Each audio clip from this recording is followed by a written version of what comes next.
In the late 15th century, England was a nation emerging from chaos. The Wars of the Roses had torn the land apart for decades as rival factions of the royal family fought for the throne. But in 1485, one man put an end to the bloodshed, Henry Tudor. After defeating Richard III at the Battle of Bosworth, he crowned himself Henry VII, founding the Tudor Dynasty. Determined to secure his family's rule, Henry sought powerful alliances. One of the most important was with Spain, then the strongest kingdom in Europe. To strengthen this bond, he arranged the marriage of his eldest son, Arthur, Prince of Wales, to the Spanish princess Catherine of Aragon. In 1501, at just 16 years old, Catherine set sail for England to marry Prince Arthur, but fate had other plans. Arthur died within months of their wedding, leaving the Spanish princess widowed and alone in a foreign land. But England's story, and Catherine's, did not end there. When Henry VII died, his son, the charismatic and confident Henry VIII, took the throne. And with him, Catherine found a second chance at becoming queen. This was a love story that began with promise and devotion, but it would end in betrayal, heartbreak, and the destruction of England's ties to Rome.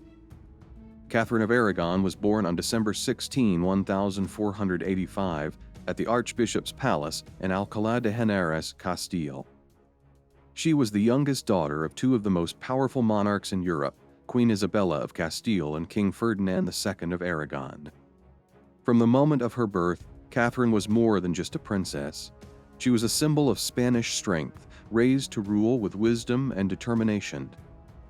Unlike many royal women of her time, Catherine was highly educated. Under her mother's guidance, she studied languages, theology, mathematics, history, and philosophy. She could read and write in Latin and Spanish, and later she would become fluent in English and French. More importantly, she was deeply religious, shaped by the devout Catholicism of her parents. Her mother Isabella was no ordinary queen. She was a warrior, a strategist, and the driving force behind the unification of Spain. She taught her daughter the importance of diplomacy, how to negotiate, and most importantly, how to rule. In 1492, when Catherine was just 7, she witnessed one of the most significant events in European history, the fall of Granada. Her parents completed the Reconquista, reclaiming Spain from Moorish rule and cementing their place as the most powerful rulers in Europe. That same year, they funded Christopher Columbus's voyage, leading to the discovery of the New World. Columbus set sail across the Atlantic and eventually landed in the Americas, marking the beginning of European exploration and colonization.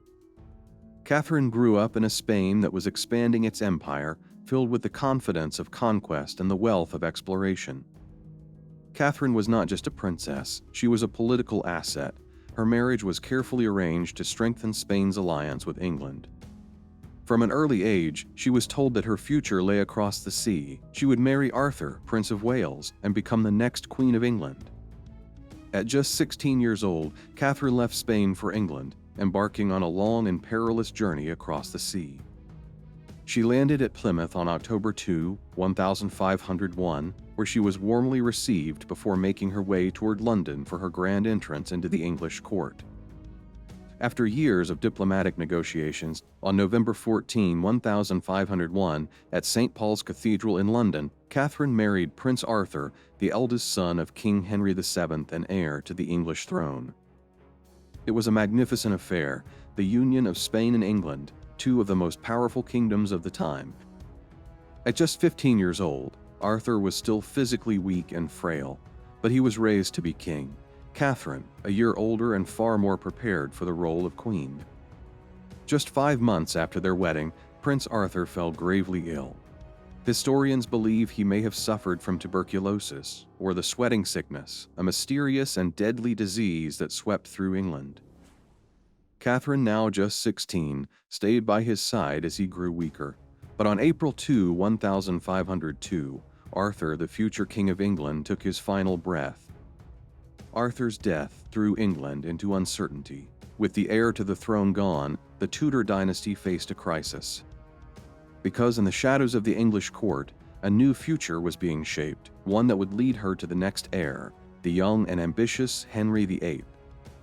For 7 long years, Catherine of Aragon had waited, After the death of Prince Arthur, she had been left in limbo, neither a wife nor a queen, trapped in political uncertainty. In 1509, King Henry VII died, and his 18-year-old son ascended the throne as King Henry VIII.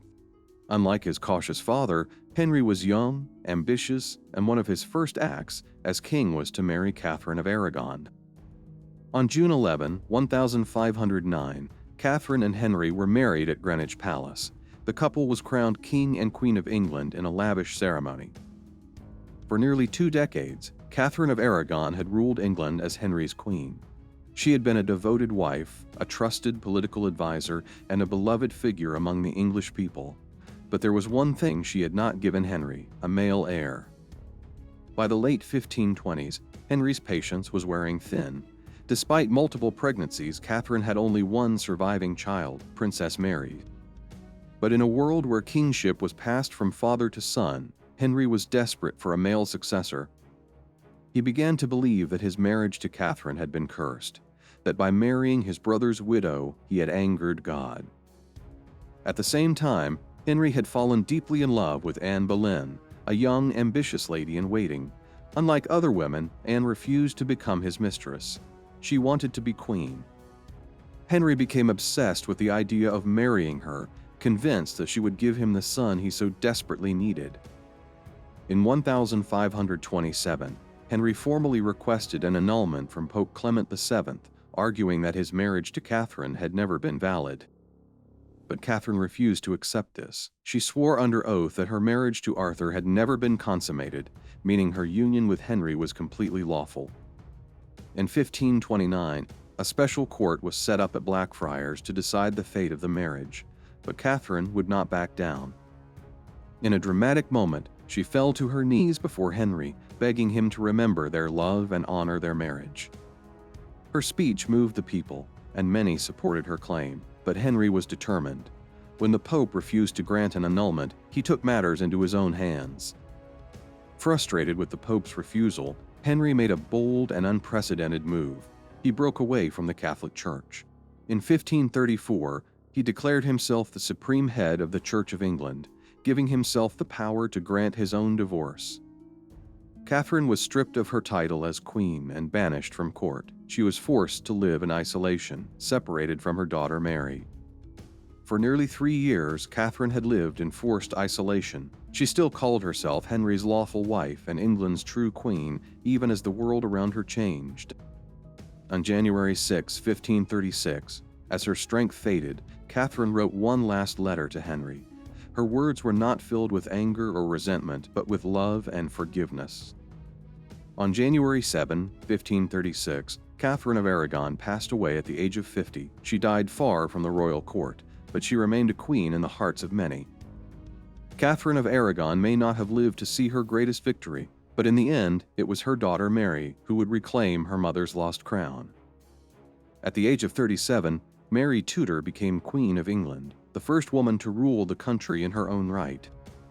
Mary's reign was far from easy, and history remembers her as the infamous Bloody Mary. But to Catherine's supporters, she was something else, the vindication of a queen who had been cast aside.